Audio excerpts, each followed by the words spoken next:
یہ ان دنوں کی بات ہے جب تحریک ختم نبوت زوروں پر تھی۔ مولانا محمد علی جلندھری رحمۃ اللہ علیہ شیخو پورہ تشریف لائے اور ایک جلسے میں مرزا غلام احمد قادیانی کو الو کا پٹھا کہہ دیا۔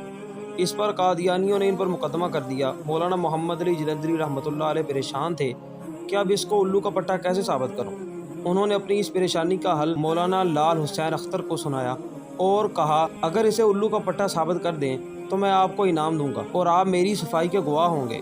مولانا لال حسین اختر نے تاریخ اور دن نوٹ کیا اور مقررہ روز شیخو پورہ کی عدالت میں پہنچ گئے، جہاں دو مجسٹریٹ مقدمہ سن رہے تھے۔ مولانا لال حسین اختر نے مرزا غلام احمد قادیانی کی کتاب سے عدالت کے سامنے دو حوالے پیش کیے اور کہا کہ مرزا اپنی کتاب میں لکھتا ہے، جب نئی نئی گرگابیاں بازار میں آئیں تو میری ماں نے گرگابی لے کر دی۔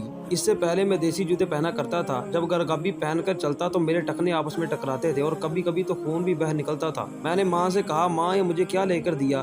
میری ماں نے جب میرے پاؤں کی طرف دیکھا تو دایاں جوتا بائیں اور بایاں دائیں پاؤں میں پہن رکھا تھا اور کہنے لگا، ماں مجھے پتہ نہیں چلتا کہ دایاں کون سا ہے اور بایاں کون سا ہے۔ ماں نے اس جوتے کے جوڑے پر دو پھمن لگا دیے، دائیں پر سرخ اور بائیں پر سبز۔ مرزا کہتا ہے کہ اس کے باوجود میں جوتا الٹا پہن لیا کرتا تھا۔ دوسرا حوالہ یہ دیا، مرزا کہتے ہیں مجھے گڑ کھانے کا بہت شوق ہے۔ گھر سے چوری گڑ لے کر اپنی جیب پر لیتا اور مجھے پیشاب کی بھی بیماری تھی۔ مجھے بار پیشاب آتا تھا۔ جیب میں ایک طرف مٹی کے ڈیلے اور دوسری طرف گڑ کے ڈیلے جمع کرتا تھا۔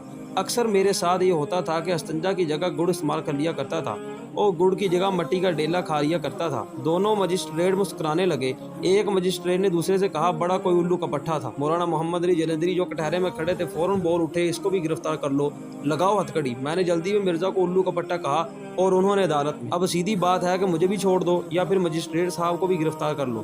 مجسٹریٹ نے مولانا محمد علی جلندھری رحمۃ اللہ علیہ کو باعزت بری کر دیا۔